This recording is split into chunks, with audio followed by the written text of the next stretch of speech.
పెద్దలందరూ కూడా నాకు గుర్తున్నాను. నేను మన 1980లో అటల్ బిహారీ వాజ్పేయి గారు మొట్టమొదటి యొక్క భారతీయ జనతా పార్టీ అధ్యక్షుడిగా బాంబేలో ఎన్నుకున్నప్పుడు ఇక్కడ ఇంద్రసేన్ రెడ్డి గారిని యువ మోర్చా అధ్యక్షుడిగా ఎన్నుకున్నది. అందులో నేను కిషన్ రెడ్డి గారు ఇద్దరం దాంట్లో ఆఫీస్ బేరర్స్. అప్పుడే 1980 నేను స్టూడెంట్ వింగ్ ఇన్ఛార్జ్. ఆ రోజు నుంచి అనేక సార్లు వాజ్పేయి గారిని కలిసే అవకాశం, మాతో మాట్లాడే అవకాశం, ఇన్ని అవకాశాలు. తార్నాకాలం రోజు ఇక్కడ వేణు యాదవ్, వెంకటేశ్వర వాళ్ళకి తెలుసుంటుంది. వారు వరంగల్ పోతున్నారు. వరంగల్ తార్నాకాడ ఆపి ఒక 10 మంది మాత్రమే అతన్ని వారికి మేము స్వాగతం పలికినాం.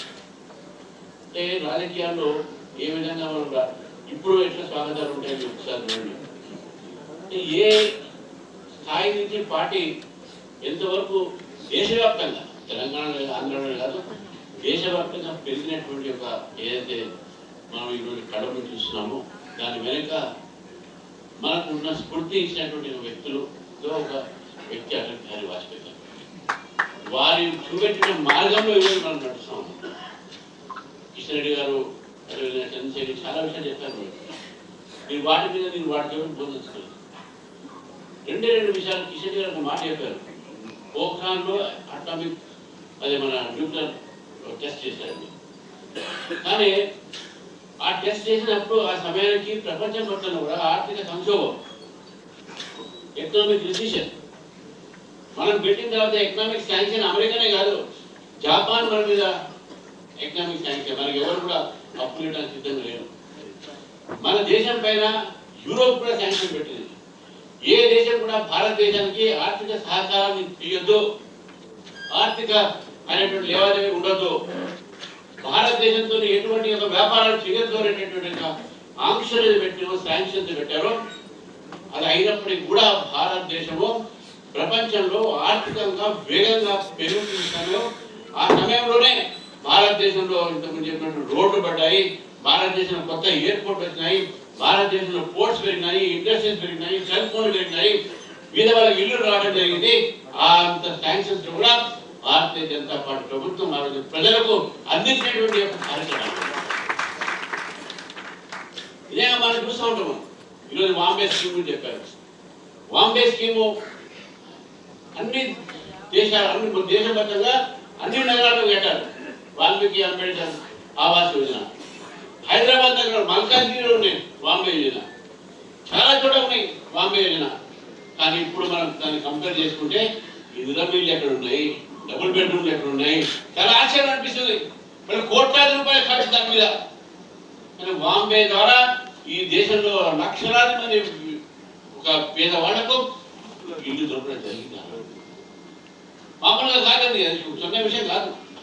ఎకనామిక్ శాంక్షన్ ఉన్నప్పుడు కూడా మన పేదవాళ్ళప్పుడు ఇల్లు ఇవ్వగలిగినాం.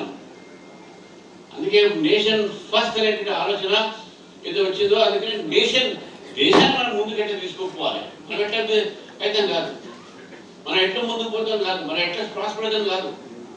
ఆ ఆలోచనతో ఈరోజు మన అటల్ బిహారీ వాజ్పేయి గారిని ఆలోచన మనం ముందుకు తీసుకురావాల్సిన అవసరం ఉంది. ఈరోజు దేశం మొత్తం కూడా మనం చూస్తా ఉన్నాం. ఈరోజు ఏమైతే ఉన్నాయి, వాడు ఓటు చోరీ అంటాడు.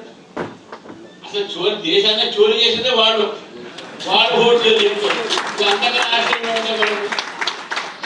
ఎక్కడ బోఫోర్స్ స్కామ్లు, 2G స్కామ్లు, 3G స్కామ్లు, సబ్మరైన్ స్కామ్లు, హెలికాప్టర్ స్కామ్లు, అసలు దేంట్లో స్కామ్లు, ఈవెన్ స్పోర్ట్స్ లో కూడా స్కామ్లు, కామన్వెల్త్ స్కామ్, ఇన్ని స్కామ్లు జరిగిన తర్వాత కూడా ఈ దేశంలో ఇంకా ఓటు చోరీ అంటే దేశం మొత్తం చోరీ చేసి నిజంగా వాస్తవానికి ఇది చాలా ఆశ్చర్యకరమైన విషయం. ఈ కాంగ్రెస్ పార్టీ ఆ రోజు మొత్తం రాజ్యాంగ వ్యవస్థను నిర్వీర్యం చేసింది. ఈరోజు వారు మరణ అంటున్నారు. ఈ మాట నిజంగా రాజకీయాల్లో విలువలకరమైన రాజకీయాలు ఈరోజు అటల్ బిహారీ వాజ్పేయి గారు రాబోయే తరానికి వారు స్ఫూర్తి కావాలి.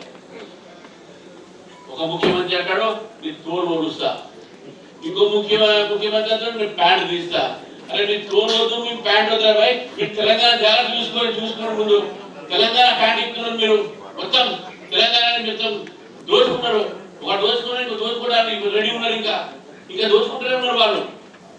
దయచేసి రాబోయే తరానికి మీ రాజకీయ అయినటువంటి అస్థిరతని వాజ్పేయి గారు లాంటి దగ్గర మీరు నేర్చుకోండి. వాజ్పేయి గారు లాంటి ఒక ఆదర్శం తీసుకోండి మీరు వారిని.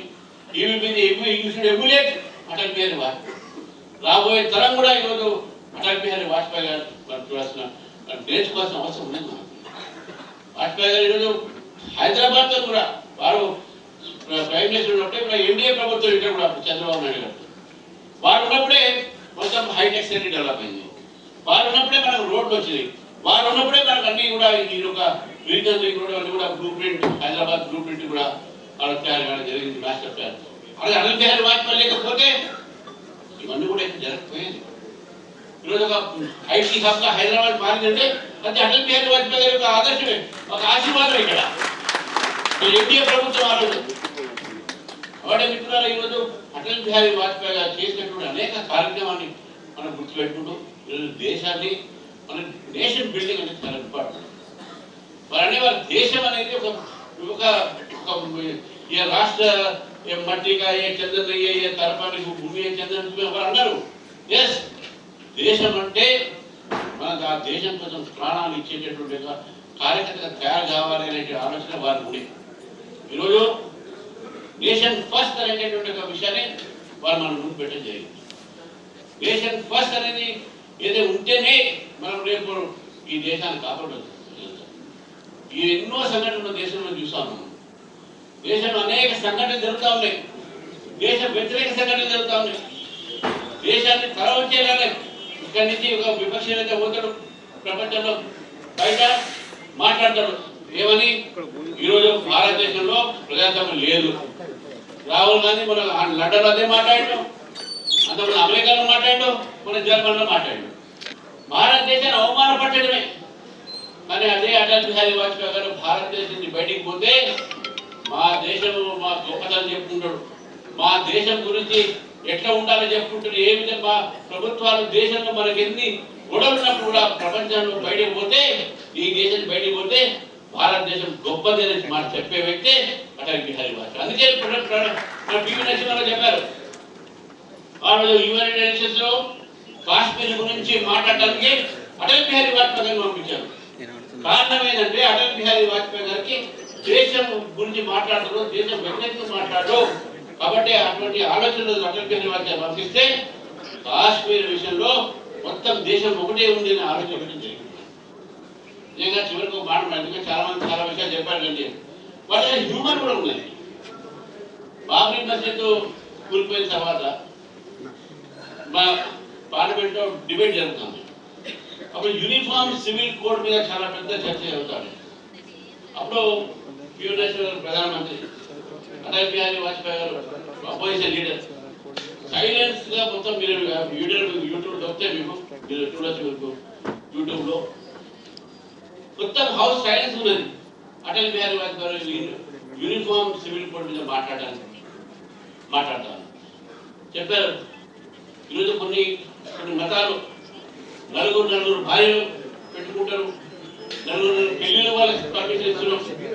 మరి కొంతమందికి ఒకటే భార్యగా పెళ్లి చేస్తున్న ఒక అవకాశం ఉంది. కానీ ఈరోజు చాలా మహంగాయి ఉంది, చాలా కష్టాలు ఉన్నాయి. ఈ రోజుల్లో మనం ఒక్కొక్క ప్రజాన్ని మనం మెయింటైన్ చేయలేకపోతే నలుగురు రెడీ చేస్తారని చెప్పాడు. అనే स्पीच लो आज के जमाने में एक पत्नी को पालना मुश्किल है, 4 को कहाँ पालेंगे।